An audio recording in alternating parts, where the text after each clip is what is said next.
Hello there. I wanted to make one more video about insomnia. So if you're here only for tinnitus, I'm going off topic a little bit, but a lot of people who have tinnitus also have insomnia, especially when they're very new to tinnitus. But this is not just for people with tinnitus. This is for people who are worried about insomnia.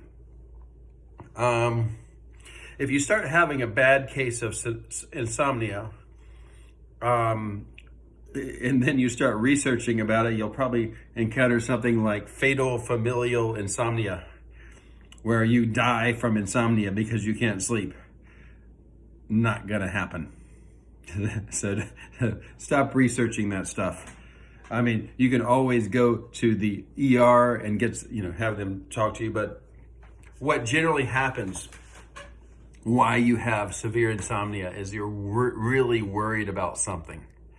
And your brain is in this mode of not wanting to give up control because you're trying to control the situation and stay awake, because maybe somehow if you're awake, you're going to be better off. When actually, really, what would be better is if you just sleep.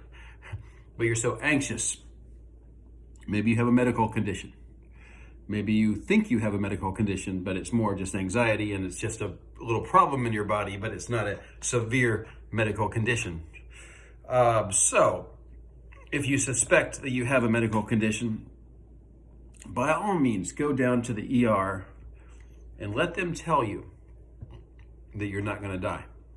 Because if you're going to die, you'll be staying in the ER. You'll be staying in the ER tonight.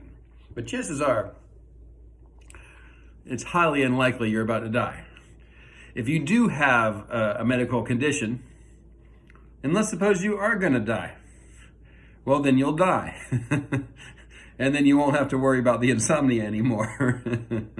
In either case, you're going to have to let up, give up control, and finally fall asleep. I joke around, but I know it's very serious to you, because I went 5 days with no sleep. And then I went on a run of, after 5 days, I believe I got 3 hours maybe. And then it would be like 1, 2, 3, 0 each day, 5. I don't think I got 5 that early. Maybe 4, 3.5, 4. 2, 1, 1, 4, 2, 2, 3, 0. It just went on like that for a long, long time, that number of hours of sleep. And I just was absolutely out of my mind. I had tinnitus in my case, and I also had some chest pains.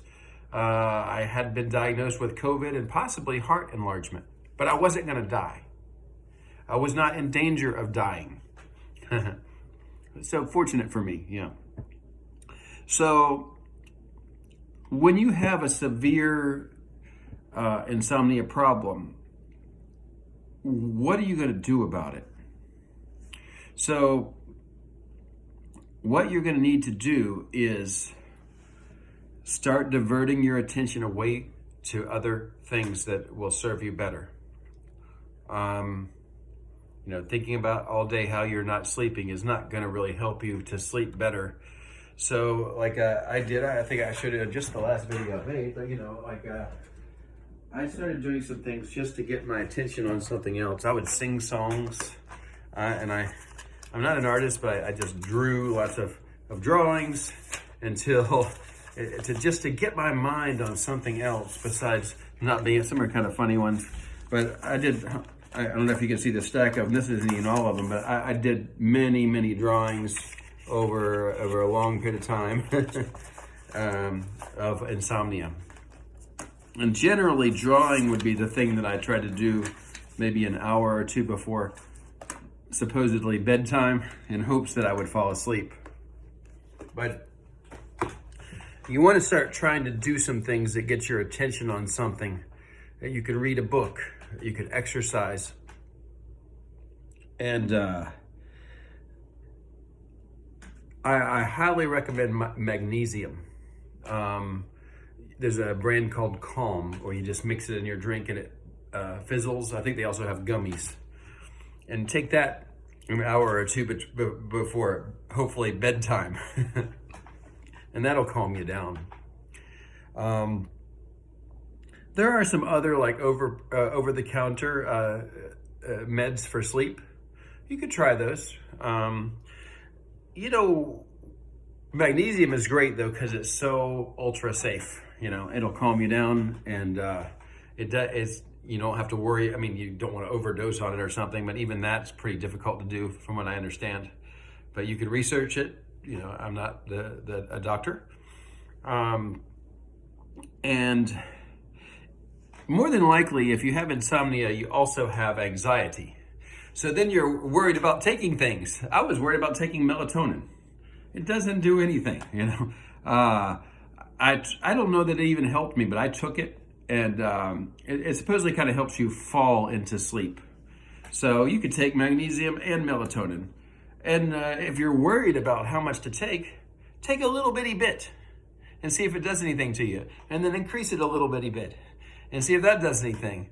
And it's very, very, very likely it's not going to do anything to harm you. Now, what does a sleep medication usually do as far as putting you to sleep? If you've never had one before, I'm not into taking drugs, but I'm just saying, like, if you are going days without sleep or getting 1 and 2 hours a day or 30 minutes a day, you know, once you start hitting 4 and 5 hours, it's not great, but it's not quite as impactful as when you're getting 2 and 3 hours and stuff like that.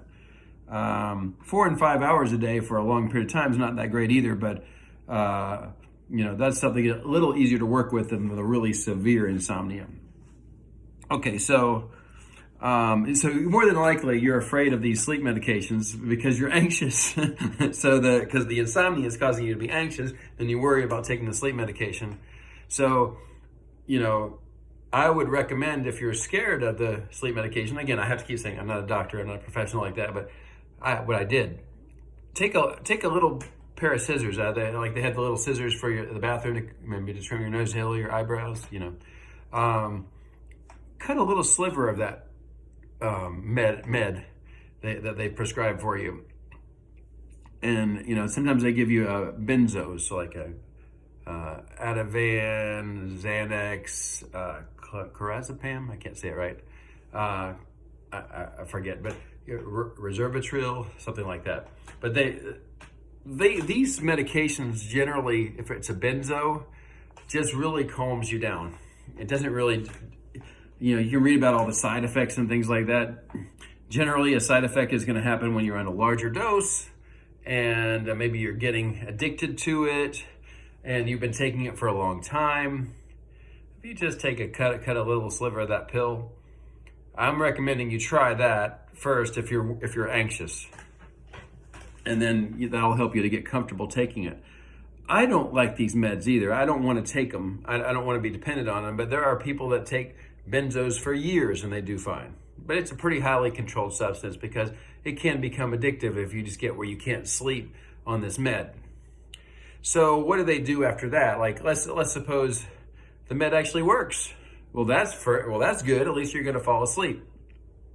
I hope that maybe you'll learn to divert, rather than needing the meds, you'll be able to divert your attention with things like drawing and singing and talking to people and just getting your mind off of this thing that's causing you anxiety.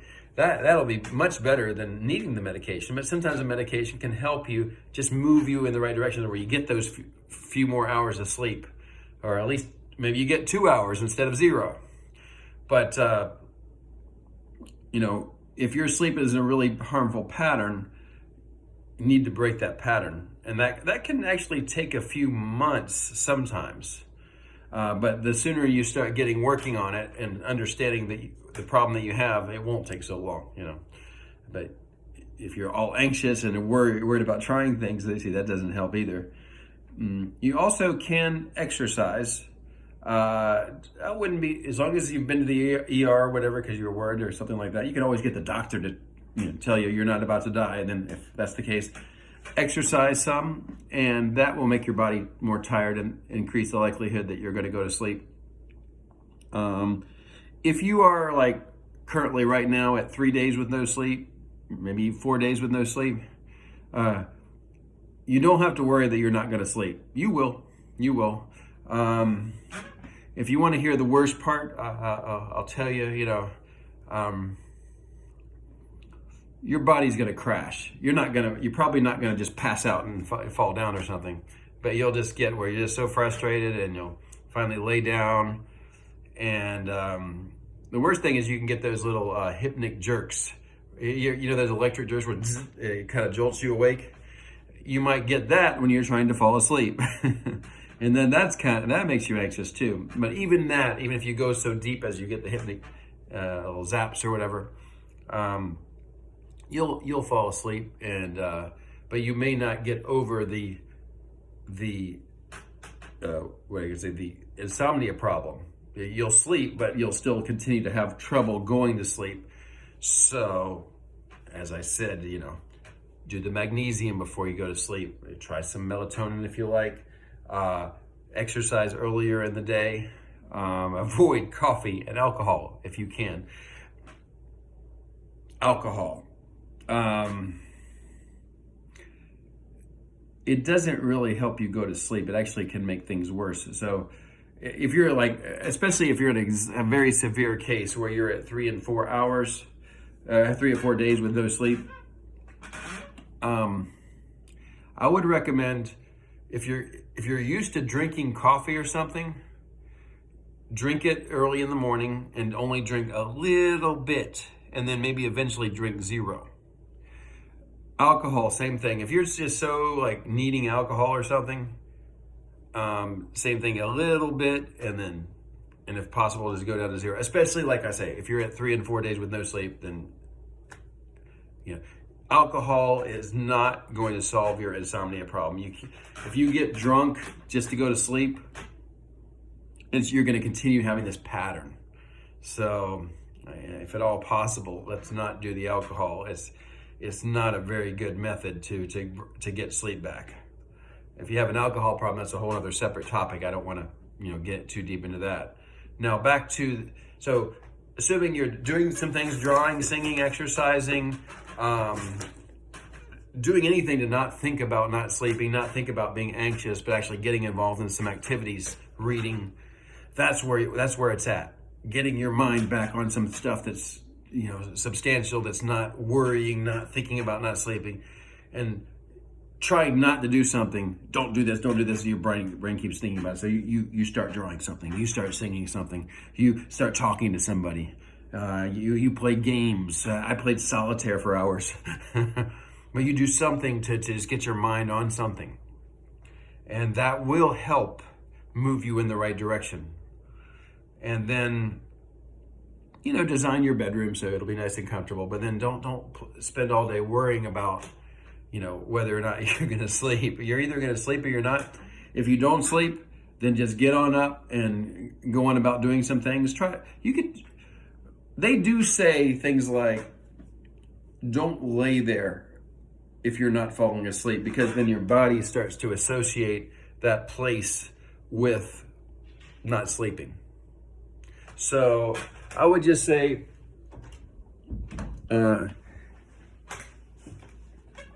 it is sometimes good to get on up if you're laying there for more than an hour, and you haven't fallen asleep. But I also sometimes was a little bit of a proponent of, if I could get in a calm state, and not be worried, then I think it's okay to lay there and just rest, even though you're not actually falling asleep. That's my opinion. Some people, I think, might disagree with me on that. But if you're just laying there tossing and turning, oh my God, I hate this, then get up. But if you're laying there and saying, okay, I'm not sleeping, but I'm reading, I'm listening to some calm music, I'm saying nice things to myself, not bad things to myself, and I'm feeling peaceful, maybe listening to a nice calm video or something. Maybe learning a language is a good activity, where you just your brain's thinking about learning a language. That is, I'm somewhat of a proponent of, it's okay to lay in the bed longer, in that situation. What else? I guess I should get back to the medications. I don't love the meds, but they don't just make you especially if you don't take a large dose. I'm a proponent of taking a smaller dose than even what they prescribed. I'm not a doctor. Uh, and see how that does. It'll probably just get you a little bit into sleep, and you'll sleep, maybe not as long as you'd like, but you'll finally fall asleep. And maybe that's what you need to do for a little while.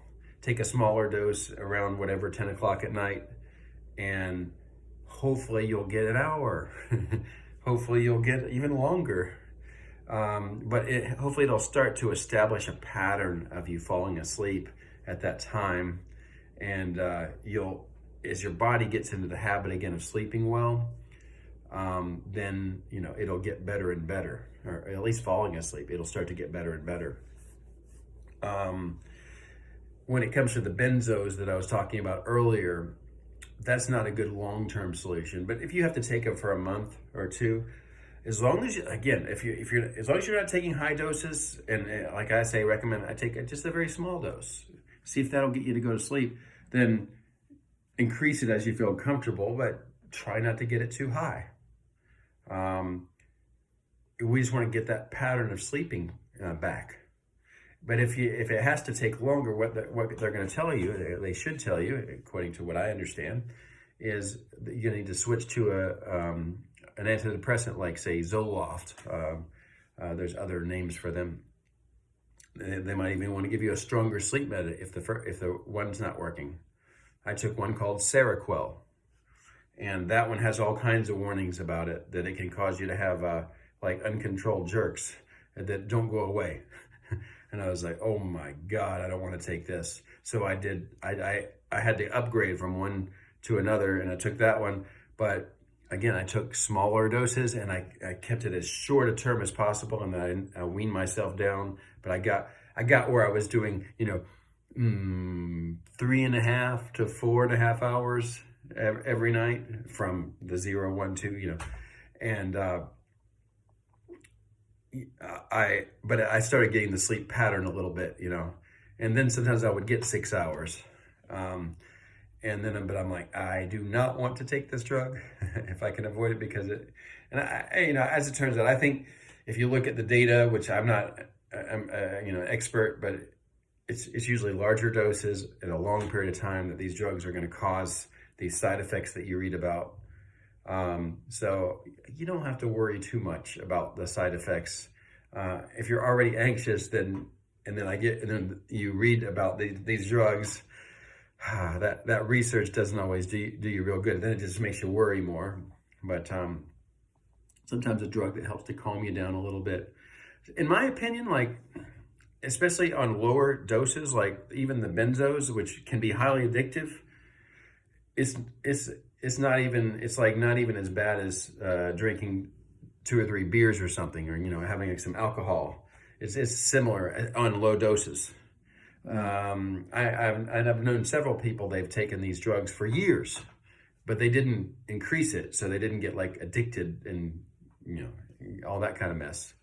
But just getting yourself back onto a sleep pattern, again, the meds, especially on the smaller dose, you're not going to just like fall asleep and not be able to wake up or something like that. It doesn't go like that. You'll just fall asleep, and that's it. There's not anything weird that's going to happen to you.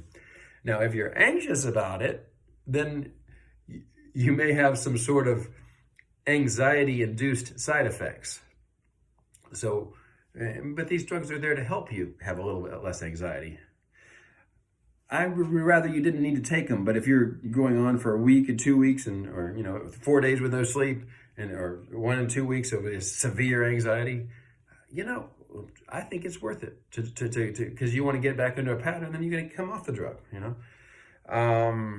Nothing's going to happen to you. I mean, so unlikely if you do the small dose. And like, I'm going to say that again. I got the little scissors and I cut maybe an 1/8 of the tablet, and I had that. And I'm like, oh, I actually feel kind of calm now. It feels good. I enjoyed the feeling, And then I got to where I think a couple of days where I took a whole tablet. But that was pretty rare. I was able to just get some sleep going on smaller doses of the sleep medication. So this is turning out to be a pretty long video, but someone had posted something on Reddit, and I just remembered all the craziness I went through with insomnia. I went the 5 days and stuff, and then months with pretty severe insomnia. And I thought, man, I may never get better, but then I did, you know. So I try to convey to you what I know in hopes that it will help you if you're in such a severe state that you can shorten the amount of time that you get back to a normal sleep again.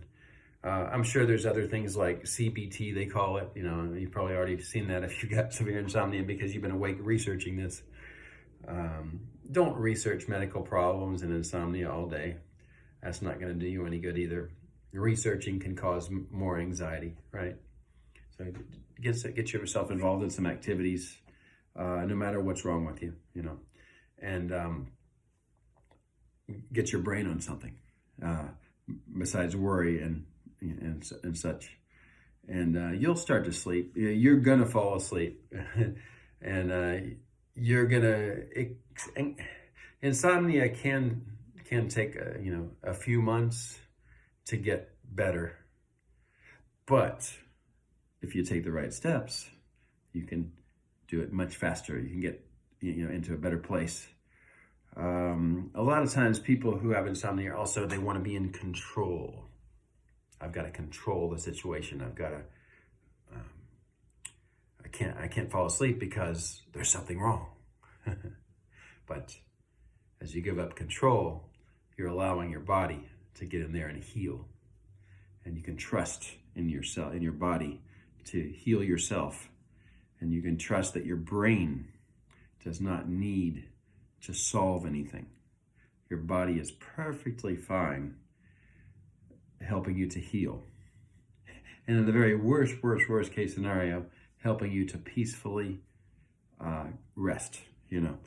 But insomnia is just something that we just get in this heightened, anxious state.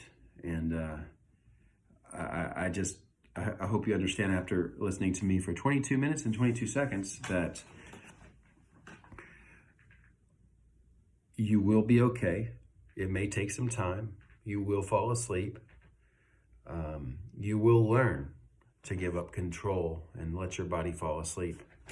You will use the tools that you need, and you can ease into those tools. I first said use magnesium, for example, and then you may need some sleep meds. But you'll get there. So try to have a little belief now, and that alone will help you to have some assurance. There's a lot of other people who have some relatively long-term insomnia, but if you train your mind to not worry, to get involved in some activities, and learn to relax, you're gonna make it. You are gonna make it. Your body is gonna sleep, but there's stuff you can do to get there quicker. So I hope this video helps. I know it's confusing if you haven't had a severe case of insomnia before and then you're presented with this problem. So I hope it helps you. Best wishes for you, and yeah, hang in there. You're gonna make it.